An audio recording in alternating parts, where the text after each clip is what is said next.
ये संसार, ये भक्तात्माएं मोक्ष मुक्ति के लिए बहुत से स्थानों पर जाते हैं, बहुत से संतों से संपर्क साधते हैं, दीक्षा लेते हैं, उनके विचार ज्ञान सुनते हैं। जिज्ञासु होते हैं और उनको जैसा भी कोई गुरु संत मिलता है, वो जैसा भी ज्ञान उसे बता देता है, वो उसको सत्य मानकर उनके द्वारा दिए गए सभी आध्यात्मिक क्रियाओं को करते रहते हैं। जब तक सतगुरु नहीं मिलते तब तक ये प्राणी मोक्ष प्राप्ति नहीं कर सकते और इस संसार के अंदर भी अपने दैनिक जीवन में भी कोई सुख अनुभव नहीं कर सकते। इसलिए कहा है कि भक्ति मुक्ति के दाता सतगुरु, ये भटकत प्राणी फिरंदा, उस साहिब के हुक्म बिना नहीं तरवर पात हिलंदा। भक्ति सतगुरु जी के पास ही होती है और भक्ति सही मिलेगी, सतगुरु पूरा मिलेगा और शेष मर्यादा में रहेगा, भक्ति करेगा तो मोक्ष सुनिश्चित है।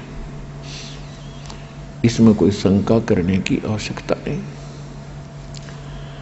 जब तक हमें सतगुरु नहीं मिलते और ये झूठे गुरुओं की से हम दीक्षा भी लेकर के साधना करते रहते, तो हमें परमात्मा से मिलने वाले वो लाभ प्राप्त नहीं होते जिनकी आशा लेकर के हम वहां जाते हैं।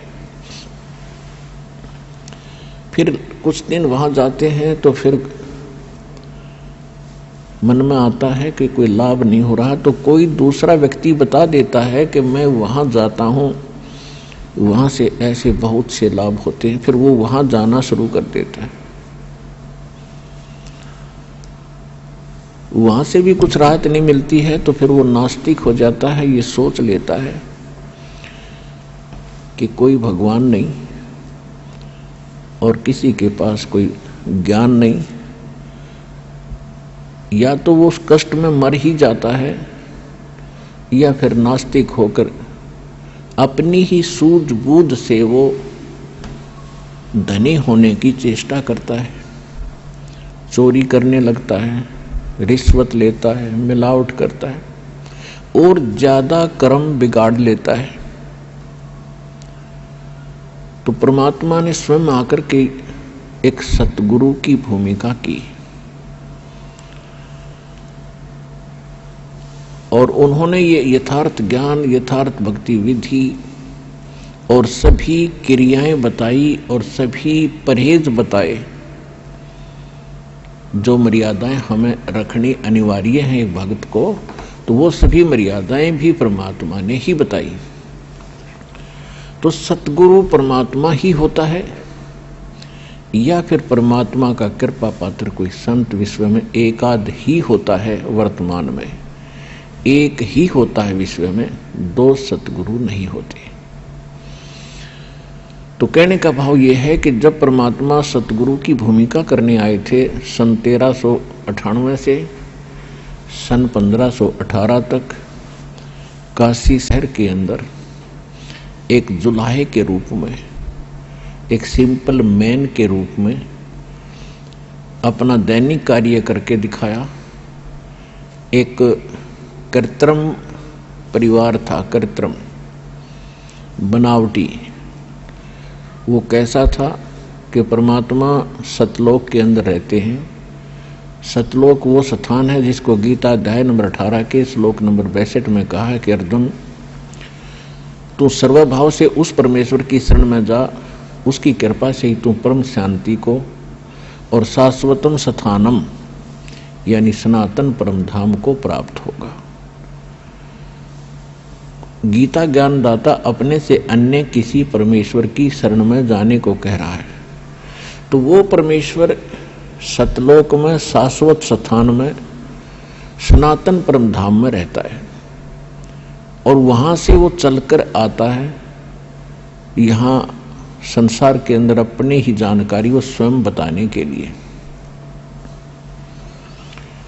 तो इस लीला अनुसार परमात्मा सन 1398 में बनारस यानी काशी शहर के बाहर एक तालाब था, उसका नाम है लहर तारा तालाब। उसके अंदर कमल के फूल के ऊपर आकर विराजमान हुए, एक नवजात शिशु का रूप धारण किया। वहां से एक नीरू नीमा नाम के जुलाहा दंपत्ति थे, उनका कोई संतान नहीं थी।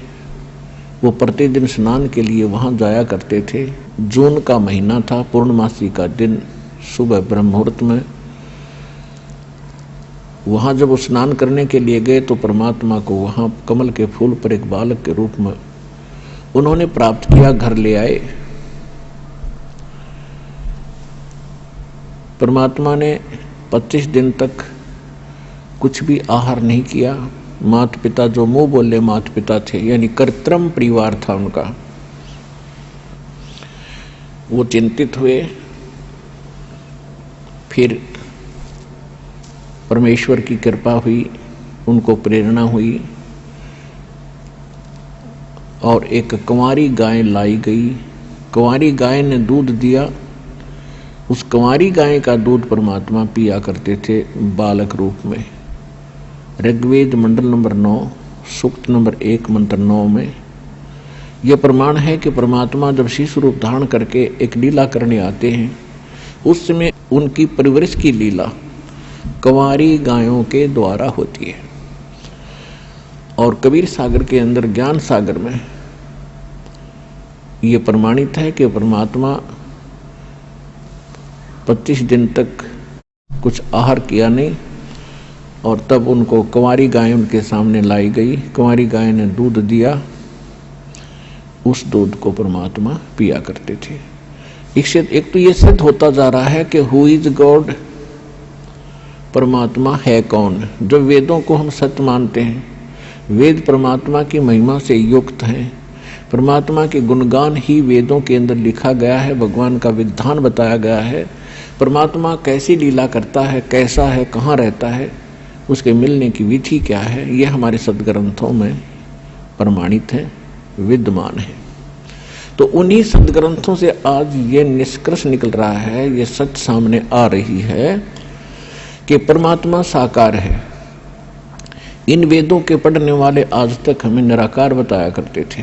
तेन खाक पड़ा वेद, अपना जीवन नाश किया प्रभुता के भूखों ने या माया के पुजारियों ने, और हमारे पूर्वजों को डबो दिया, भूत बनवा दिए, पशु बनवा दिए, गलत साधना करवा के। वो भोले भाले थे। ये संस्कृत के बोलने वाले गुरु गणे चतुर दिखाई देते थे। उन्होंने सोच लिया था कि बड़े विद्वान हैं, संस्कृत भाषा बहुत जानते हैं, सदग्रंथों को ठीक से जाना होगा, समझा होगा, लेकिन उनको कै ख भी पता नहीं था उन हमारे धर्म गुरुओं को, हमारे सदग्रंथों का, और ना उनका कोई अपना अनुभव था, जिस कारण से इन्होंने सारा ज्ञान उलट बता दिया। उस ज्ञान को सीधा करने में हमें कितना संघर्ष करना पड़ रहा है। 120 वर्ष परमात्मा रह गए, चले गए, किसी ने नहीं सुना वो क्या कहा करते थे। वो 600 वर्ष पहले बताया करते थे कि 3 देव की जो करते भक्ति उनकी कदे ना हो मुक्ति। और इसी बात का इतना भयंकर विरोध करवा दिया था धर्म गुरुओं ने। परमात्मा के साथ 100 सितम किए, ऐसे कैर ढाए, कलेजा मुंह को आता है उनकी लीलाओं को देखकर।